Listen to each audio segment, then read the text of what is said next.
Hi hello नमस्कार, स्वागत आहे तुमचं माझ्या मराठी कथा या यूट्यूब चॅनलमध्ये.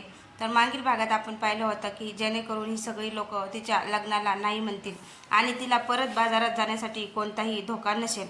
आता पुढे रात्रीचे दिवे माळवले होते आणि आई आणि बाबा गाढ झोपले होते, पण निशिगंधाच्या डोळ्यांना मात्र जाग होती. उद्याचा दिवस तिच्या आयुष्यातील सर्वात महत्त्वाचा आणि गुंतागुंतीचा दिवस होता. तिची झोप तिच्या डोळ्यावरून पूर्णपणे उडाली होती. तिच्या मनात विचारांचे काहूर माजले होते. जणू तिच्याच विचारांचा एक वेगळा बाजार तिच्या डोक्यात भरला होता. निशिगंधा बेडवर पडून होती, पण तिचं मन मुंबई आणि गाव या दोन टोकामध्ये लटकलेलं होतं. तो कसा असेल? तिच्या डोळ्यासमोर प्रकाशची कोणतीही प्रतिमा नव्हती. तो शहरात नोकरी करतो एवढंच तिला माहीत होतं. तो प्रेमळ असेल की कठोर? त्याला तिची साधीभोळी निशिगंधा आवडेल की शहरी निशी जी तो अपेक्षा करेल? तिच्या मनात अनेक चित्र तयार होत होती आणि लगेच पुसली जात होती. जर तो खूप चांगला, सभ्य आणि प्रेमळ निघाला तर तिला त्याला नकार मिळवण्यासाठी अधिक कठोर भूमिका घ्यावी लागणार होती. होकार मिळाल्यास काय करायचं ही भीती तिला सर्वाधिक सतावत होती. जर प्रकाशने आणि त्यांच्या कुटुंबाने होकार दिला तर निशिगंधा एका मोठ्या संकटात सापडणार होती.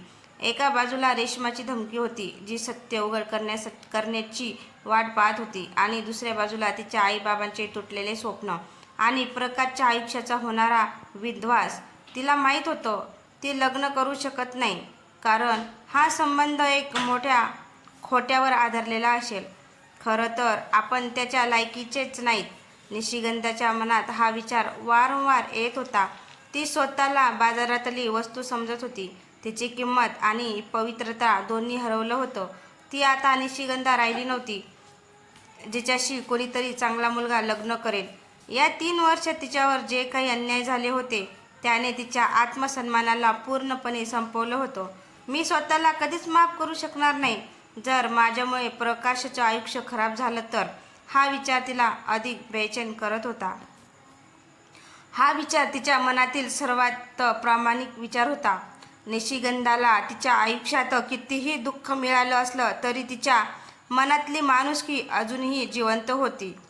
बाजारात असतानाही ती दुसऱ्यांच्या भावनांचा विचार करत असे. मी उगाच एखाद्या चांगल्या मुलाचं आयुष्य बर्बाद नाही करायचं, तिने स्वतःशीच पुटपुटले. माझी कहाणी, माझा बाजार, फक्त माझा आहे. प्रकाश या सगळ्यांचा बळी होऊ नये. याच विचारातून तिची नकार मिळवण्याची योजना अधिक पक्की झाली. तिने ठरवलं, उद्या ती पूर्णपणे अहंकारी आणि गरजू मुलीसारखी वागेल, जी फक्त पैसा आणि भौतिक सुख यांच्यासाठी लग्न करू इच्छिते. तिला स्वतःच्या आई वडिलांसमोरही खोटं वागावं लागणार होतं, जेणेकरून प्रकाशला नकार देणं सोपं जाईल आणि कुणालाही तिच्या सत्याचा संशय येणार नाही. पहाटेच्या वेळी निशिगंधा उठली. आई गाढ झोपेत होती. तिने हळूच पाण्याची बादली घेतली आणि अंगणातल्या नळावर गेली. थंड पाण्याने तिने चेहरा धुतला. आरशात पाहताना तिला पुन्हा एकदा निशी आणि निशिगंधा याचा संघर्ष दिसला. तिने ठरवलं, आज मी निशिगंधाचा खराब अवतार धारण करणार आहे. तिने तिच्या साध्या साडीऐवजी संध्याने दिलेले एक भडक रंगाचा टॉप आणि जीन्स, जी ती बाजारात वापरत अशी, बॅगेतून काढली. तिला माहीत होतं हे पाहून बाबा आणि आईला दुःख होईल, पण हाच तिचा पहिला वार असणार होता.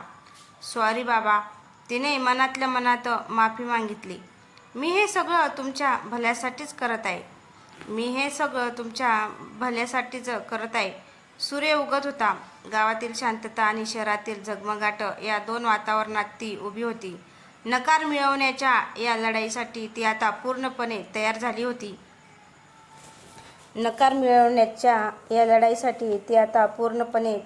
होती. निशिगंधा पहाटेच्या वेळी अंघोळीला गेली होती. तिच्या मनात नकार मिळवण्याची योजना पक्की होती आणि त्यासाठी तिने आपल्या बॅगेतून जो भडक शहरी टॉप आणि जीन्स काढला होता तो अंघोळ झाल्यावर घालायचा तिने ठरवले होते. तिला माहीत होतं हे कपडे पाहूनच प्रकाशला आणि त्यांच्या कुटुंबाला तिच्याबद्दल नकारात्मक मत तयार होईल. आईच्या डोळ्यांना मात्र काही सेकंदाचीही झोप नव्हती. ती उठून मुलीसाठी चहा करायला स्वयंपाकघरात गेली, तेव्हा तिची नजर निशिगंधाने काढून ठेवलेल्या त्या शहरी कपड्यावर पडली.